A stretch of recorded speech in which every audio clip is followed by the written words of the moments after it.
Hello दोस्तों, how to take admission in इंतज़ार में आज हम पार्ट 2 में बात करेंगे।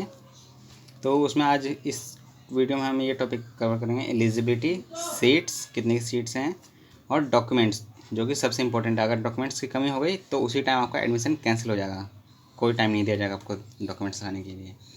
तो ये सबसे इम्पोर्टेंट है, इसको ध्यान से देखिएगा। तो चलिए एलिजिबिलिटी देखते हैं।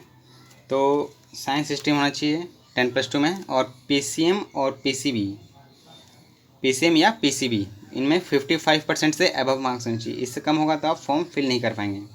ये किसके लिए है? D फार्म और B फार्म के लिए, ठीक है।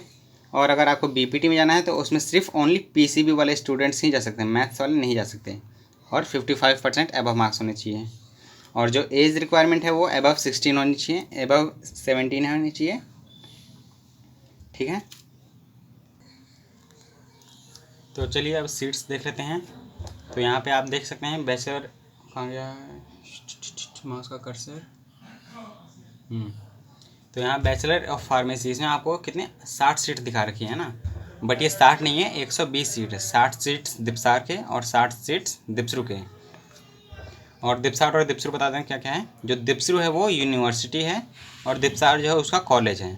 तो इसमें बिल्कुल कन्फ्यूजन नहीं होना, दोनों सेम ही कॉलेज है, कोई ज़्यादा डिफरेंस नहीं है। बस एक यूनिवर्सिटी हो गई और एक कॉलेज है, दोनों सेम प्लेस में हैं। तो इसमें 60 सीट्स दिपसार में है, 60 सीट्स दिपसरू में है, ये बी फार्म में, ठीक है। तो आपको टोटल मिला के यहाँ पे जनरल दिल्ली के बच्चों के लिए जनरल कैटेगरी के लिए कितने 24 नहीं 48 सीट्स मिलती हैं जनरल कैटेगरी के लिए।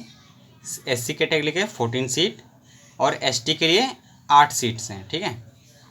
और OBC वालों के लिए 26 सीट हैं और EWS कैटेगरी के लिए 10 सीट हैं, ठीक है। तो ये बिल्कुल सोच के नहीं चलना कि यहाँ पे ये 60 सीट्स हैं तो 60 नहीं है, 120 सीट है, ठीक है। और नॉन दिल्ली वालों में जनरल कैटेगरी के 7 सीट हैं, SC के लिए 1 सीट है, ST के लिए 1 सीट है और EWS के लिए 1 सीट है।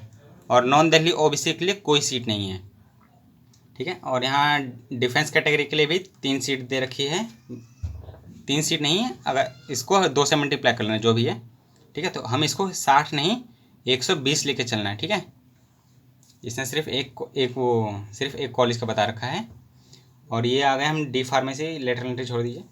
डी फार्मेसी 2 साल का कोर्स है, इसमें 120 सीट है ये, और ये सिर्फ दिपसार का सीट है। दिपसार में दिपसरू जो इसका यूनिवर्सिटी है, इसमें कोई सीट नहीं है डी फार्म के लिए। तो इसमें 120 सीट जो है ये सिर्फ दिपसार का दिखा रखा है, ठीक है। तो वैसे देखा जाए तो 120 सीट हमारा बी फार्म में है और 120 सीट हमारा डी फार्म में है, ठीक है। यहाँ पर भी देख लीजिए 48 सीट है जनरल कैटेगरी के लिए, 14 सीट है SC के लिए, ST के लिए 8 सीट, OBC के लिए 26 सीट और EWS के लिए 10 सीट। तो जो ये सेम सीट दिख रहा है ना सीट्स, ये सारे सीट्स बी फार्म के लिए भी हैं। तो इसमें बिल्कुल कन्फ्यूजन है ना कि यहाँ पे 24 है तो यहाँ पे 48 है, नहीं, यहाँ पर भी 48 सीट्स ही हैं, ठीक है।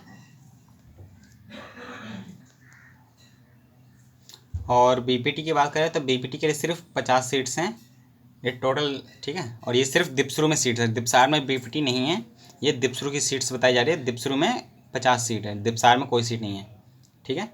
तो जनरल कैटेगरी के लिए 20 सीट और ST के लिए 6, ST के लिए 6, SC के लिए 6, ST के लिए 6 और OBC के लिए 11 सीट्स हैं और EWS के लिए 4 सीट्स हैं। और नॉन दिल्ली में 5 सीट्स हैं जनरल के लिए, SC के लिए है 1 सीट, ST के लिए 1 सीट, OBC और EWS के लिए 1 सीट और डिफेंस के लिए 3 सीट्स हैं, ठीक है।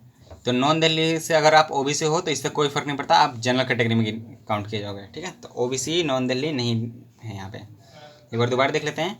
बी फार्मेसी में 60 नहीं है 120 सीट है, अभी दोबारा बोल रहा हूँ 120 सीट।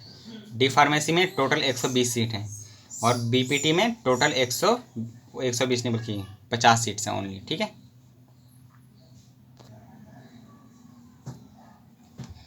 हेलो फ्रेंड्स, अब आते हैं हम यहाँ पे एडमिशन प्रोसेस देख लेते हैं और इम्पोर्टेंट डॉक्यूमेंट्स जो एडमिशन के टाइम चाहिए वो।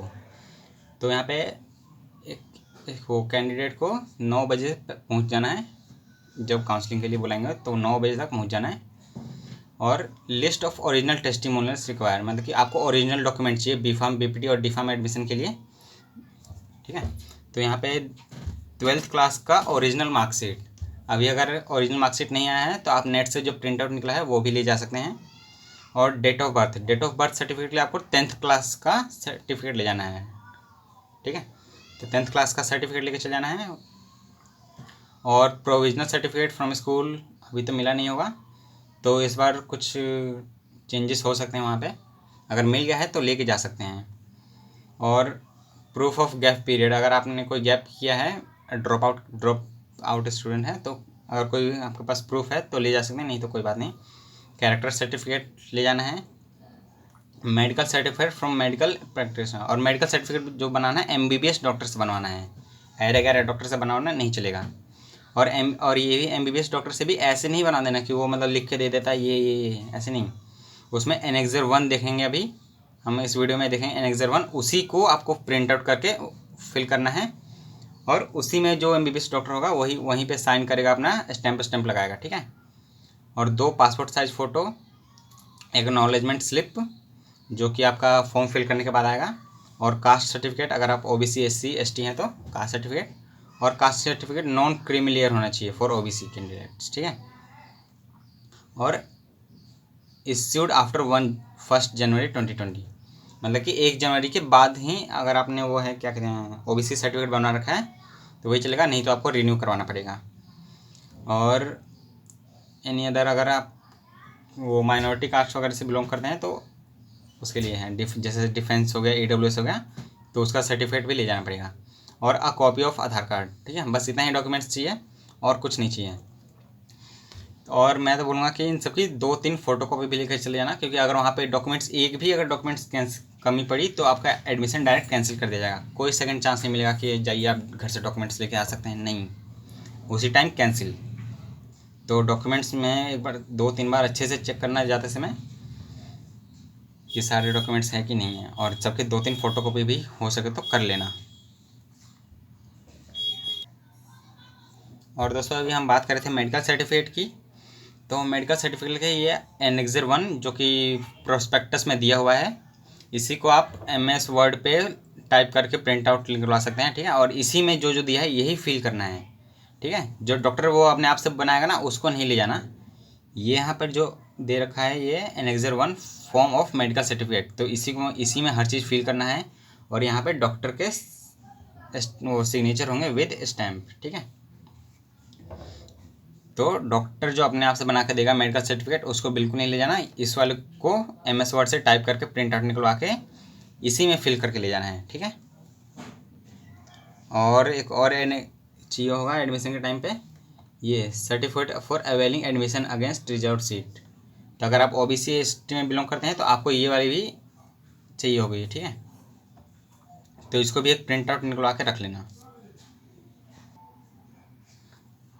और ये एनेक्सर 3 जो है अंडरटेकिंग, ये at the time of admission चाहिए होगा, और इसको भी प्रिंट आउट करके रख लेना, क्योंकि आपको जब डॉक्यूमेंट्स का लिस्ट मांगेगा ना तो उस समय तो लिस्ट वगैरह चेक करके वो फिर आपको एक जगह भेजेगा, वहाँ पे जाओगे तो आपको ये एनेक्सर मांगेगा अंडरटेकिंग का, ठीक है। तो इसको भी प्रिंट करके रखना है। तो शुरू के जो 3 एनेक्सर है उसको प्रिंट कर लेना अच्छे से टाइप करके MS वर्ड पे प्रिंट कर लेना। Thank you.